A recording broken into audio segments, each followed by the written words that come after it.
Yeah, well, thank you. Thank you for having me. Um, Enormous thanks and praise to the Most High God that protected me through this process. And when I say process, it's a process that's going to continue to be ongoing. Um, as soon as I entered this hospital, medical professionals expressed the highest level of love for me. Um, I had the mindset that, you know what, when I come here, the energy I'm going to give out, I expect back. So I continued glorifying my Lord. I continued thanking people in advance for using their expertise to repair my body, my spirit, my hope. And, um, that mindset, I think, got me through. Met some incredible people along the way. Too many names to express, and my memory's not that good. But from the technician to the person cleaning the hospital to the doctor, nursing lead, they all came in confident and gave me hope through this process. And hopefully I can keep in touch with a few of them to continuously give me hope through the process. I think this event was just evidence of um, evil not winning, you know.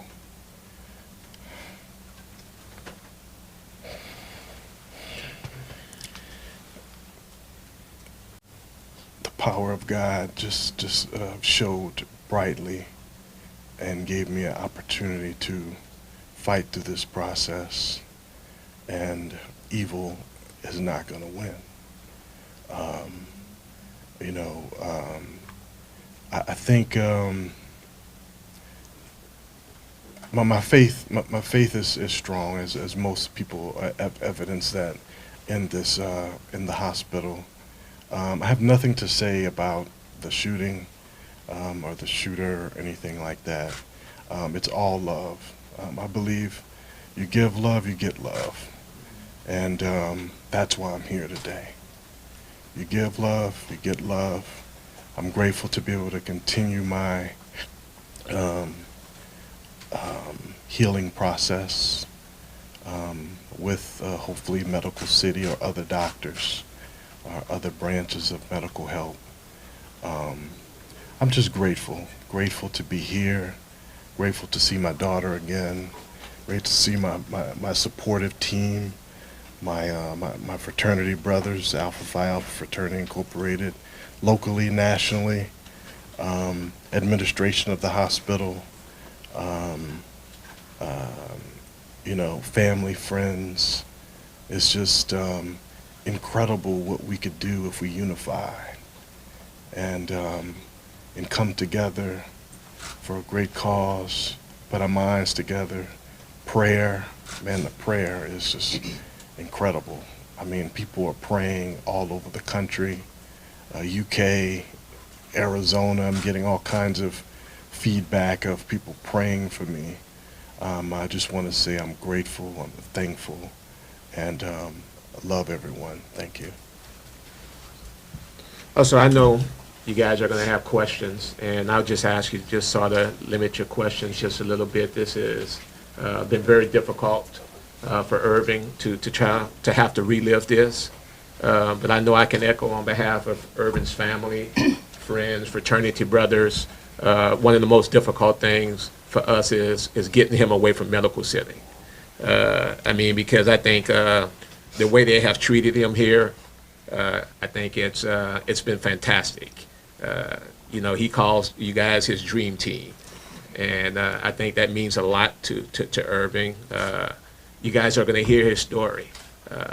You're going to see pictures of the car, and I mean the car. It just doesn't do any justice to what you've heard. When you see the shots to the windshield, you're going to wonder how he's even sitting here today. But again, Irvin wants to try to answer as many questions, but we're just going to ask that you be very limited in your questions and just kind of respect that he's trying to get his health back together and trying not to have too much coming at him at one time.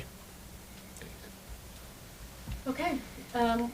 If it's okay, because we have a full room, I'll just sort of call. Steve, you want to start?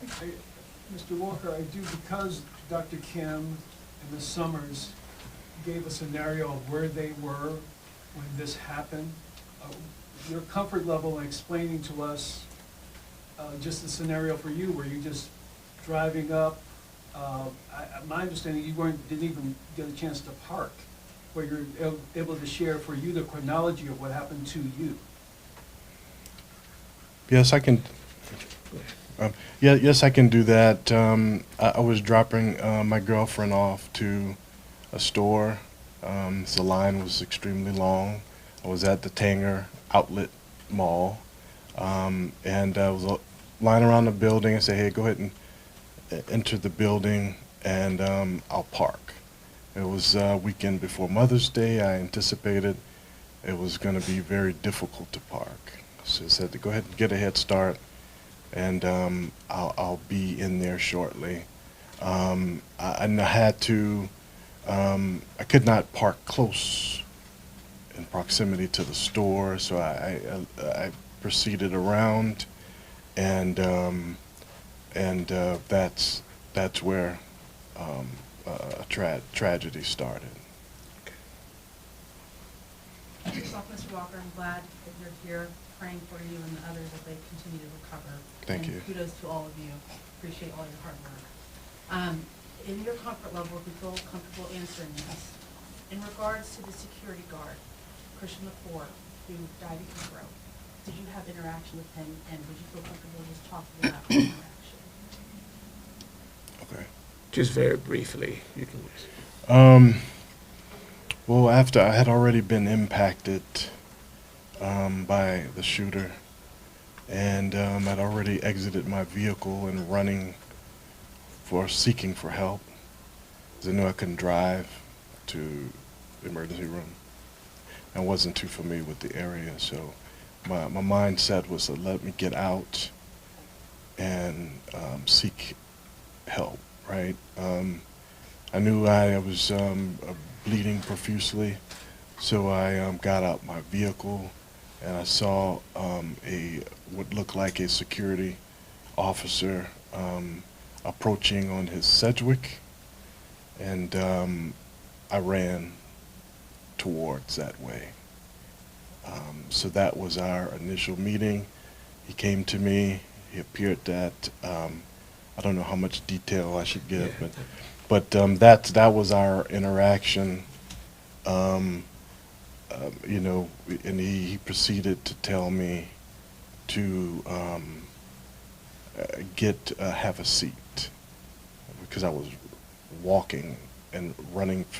I was running, then I started jogging, then I started walking fast because I knew the urgency of my matter, to a seat, right? And he was behind me, and I don't have much to say after that. The tragedy occurred. Next question. Yes.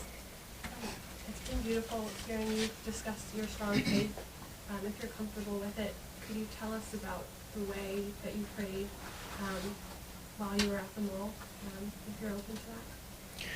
Yes, I do remember. I know that in this, never been shot before, so it was in, I guess, what most people would call shock at the moment.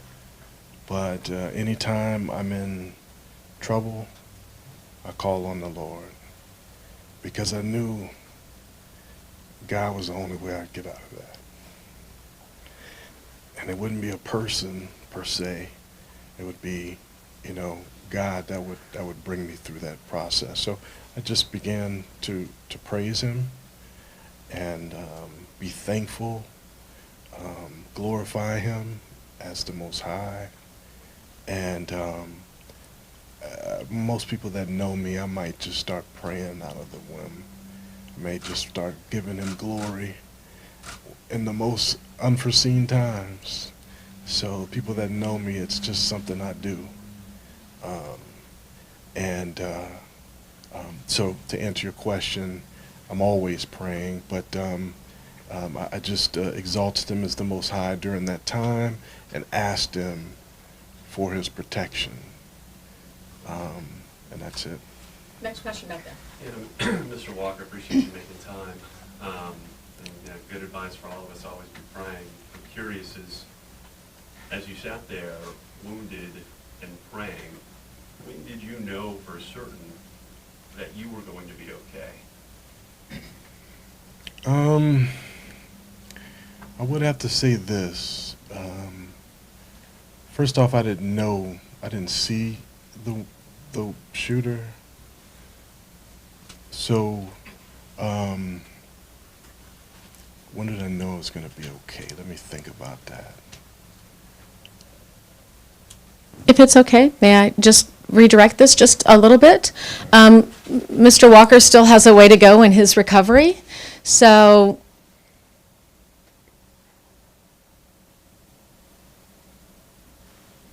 maybe you talk about where you go from here? Yes. You